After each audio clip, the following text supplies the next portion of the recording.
자, 가족 여러분, 이번 사건 좀 많이들 주목해 주세요. 처음에 이 아버님이 온라인 커뮤니티에 글을 올리면서 이게 알려졌는데 저희가 아버님하고 연락이 닿았습니다.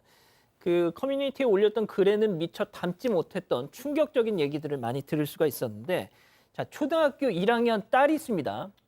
근데 5학년 남학생을 알게 되면서 이 사건이 시작됐어요. 네, 피해 아동 아버지에 따르면 이 두 아이는 처음엔 모르던 사이였습니다. 같은 학교에 다녔지만 학년도 달랐는데요. 그러다가 7월 중순쯤에 이 태권도장에서 키즈 카페 모임을 했는데 이때 처음으로 알게 됐다고 합니다. 당시 태권도장 측에서 통솔을 했기 때문에 부모들은 모두 참석하지 않았다고 합니다. 키즈 카페를 다녀오고 딸이 한 얘기가 있는데요. 같은 학교에 다니는 5학년 오빠가 자신과 여동생을 잘 챙겨줘서 즐거운 시간을 보냈다, 이렇게 이야기를 한 겁니다. 두 아이가 연락처를 주고받은 것도 그날이었습니다. 이 딸하고 따님하고 이 남학생이 가끔 이렇게 문자를 했대요. 그리고 아버님도 그 문자를 받고 말이죠. 오늘 뭐 해? 태권도장 왔어? 뭐 이런 일상적인 대화였기에 아이고 이 녀석들 서로 친하게 지내면 좋지 생각을 하셨대요. 그런데 그 이후 얼마 지나지 않아서 남학생이 딸에게 보낸 문자를 확인한 순간 정말 무너져 내리셨다는 겁니다. 직접 들어보시죠. 진짜 손발이 다 떨리고 한숨도 못 잤죠. 이제 충전을 시켜주려다 보니까 이제 메시지 확인하는 카톡이 있길래 뭐야 하고 이제 위로 더 올려보니까 알몸 사진 요구해달라는 게 있고 새벽 2시까지 그걸 계속 본 거예요. 이게 믿겨지지도 않고 그 뜻을 알고 보니까 보면 볼수록 이게 진짜 너무 이거 말로 표현을 못 하겠어요. 거의 2시간 동안 같이 보면서 아내는 옆에서 울고. 자, 양 변호사님 상상이 가십니까? 12살짜리 남자애가 8살 여자아이한테 야, 알몸 사진 좀 보내주라. 이게 어떻게 이런 일이 있을 수 있는지 모르겠어요. 근데 일단 둘이 주고받았던 그 내용들이 너무나 경악스러운 겁니다. 뭐 처음에는 그래 뭐 둘이 사귀자라고 했는데 뭐 오늘까지 답변을 달라라는 정도의 내용이었다고 합니다. 근데 그 이후에 보니까 알몸 사진을 보내줄 수 있냐라고 또 물어봤다라는 거예요. 무슨 초등학교 1학년이잖아요. 그게 뭐야라고 답을 했다는 거예요. 이게 오히려 이 초등학교 1학년 아이는 정상적이라고 봐야겠죠. 그렇죠. 그러고 나서 이제 그렇게 반응이 나오니까 잘못 보냈다라고 이렇게 또 끊었답니다. 근데 이 내용이 또 더 심각한 게 있었어요. 예. 이 남학생이 뭘 하자라고 이렇게 말하면서 넌 뜻 모르지라고 했다는 거예요. 그래서 그게 무슨 말이냐고 알려달라고 이 1학년이 그러니까 알려주면 뭐 할 거야? 뭐 이런 식의 얘기를 주고받았고 그다음에 알려준다고 한다는 게 뽀뽀랑 비슷하다. 근데 뽀뽀를 좀 진하게 하는 거다라고 얘기를 했더니 딸이 그건 아니다라고 거부를 했다라는 겁니다. 그래서 그게 무슨 뜻인가 하고 부모님이 검색을 해보니까 이게 성관계를 뜻하는 은어라는 거예요. 저는 사실 저도 저거를 처음 보는 단어예요. 그럼 초등학교 5학년이 저런 걸 보냈다라는 게 너무 황당한 상황이고 또 그 시간대가 찍혀 있지 않습니까? 이 부모님이 시간대를 찾아보니까 지금 방학이어서 이 외갓집에 애를 보냈다가 그 초등학교 1학년을 보냈다가 다시 데려오는 길이었대요. 그러니까 아빠가 앞에서 운전하고 있을 때 뒤에서 다른 저 초등학교 5학년한테 저런 메시지를 받고 있었던 겁니다. 아닌 게 아니라 기억을 되돌려 보니까 아빠, 오빠가 사귀자는데 뽀뽀하자는데 어떻게 해? 라고 물어봤대요, 딸이. 아이고야, 아이고. 그래서 그때는 그냥 진짜 그냥 뽀뽀 정도인지 생각하고 그래 그냥 아니라고 하지 말라고 했고 라고 했는데 사실은 내용이 저렇게 심각한 내용을 주고받고 있었던 겁니다. 자, 박 변호사님, 예. 이게 상상이나 되십니까, 이게? 깜짝 놀랄 일이죠. 8살이 초등학교 1학년인데 이 초등학교 5학년 학생이 이런 문자를 계속 보내는데 다른 날이었어요. 전날 말고 다른 날에도 다시 그때 방학이었는데 아이가 잠을 이제 잠자다가 다시 깨서 문자를 하고 그 문자를 사실은 보게 됐는데 성관계를 뜻하는 은어도 있었고요. 신체 중요 부위를 보여달라 아니면 사진을 보내고 이걸 삭제하는 것도 지금 정황이 보였다고 합니다. 내용을 좀 잘 살펴보니까 딸한테 중요 부위, 신체 중요 부위 사진을 보냈다가 딸의 이 첫 반응이 당연히 그렇게 하겠죠. 아이가 잘 놀랐으니까. 그러니까 친구한테 보내려고 했는데 잘못 보낸 것 같다라고 거짓말 아닌 거짓말을 한 걸로 보이고요.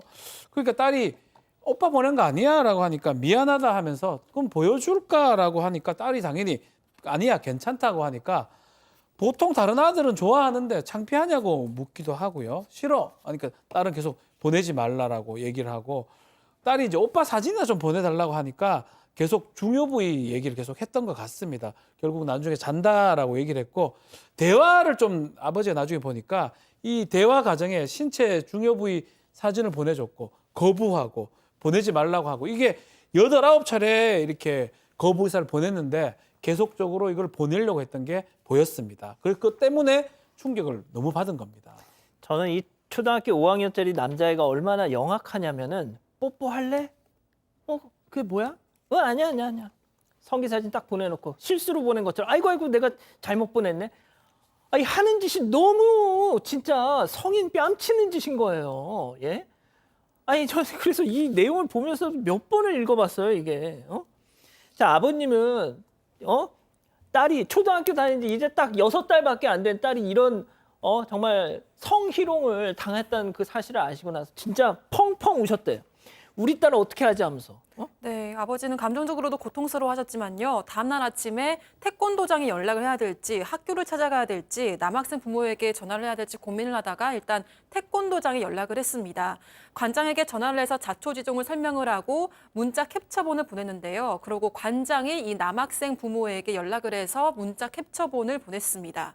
그 이후 남학생 부모에게 전화가 왔는데요. 죄송하다고 하길래 아버지가 딸과 태권도장에서 우연히 마주칠 수도 있는 만큼 태권도장은 보내지 말아달라고 이야기를 했고 남학생 부모는 알겠다고 대답을 했다고 합니다. 또 방학 기간이었지만 지난 16일에 학교를 찾아가고 학폭위 신고를 했고요. 학교는 남학생에게 일주일 등교를 하지 못하도록 조치를 취했다고 합니다. 자 아버님이 학폭위 신고하시고 나서 딸한테 야 누구야 너 그때 이상한 문자 사진 받았지? 그러니까 딸이 아빠 아무것도 기억이 안 나. 뭐 이렇게 얘기를 했더라는 거예요. 그래서 진술서를 쓰러 함께 학교에 갔는데 그런데 딸이 진술서에 이런 내용을 썼다는 겁니다. 체크포인트 짚어보죠.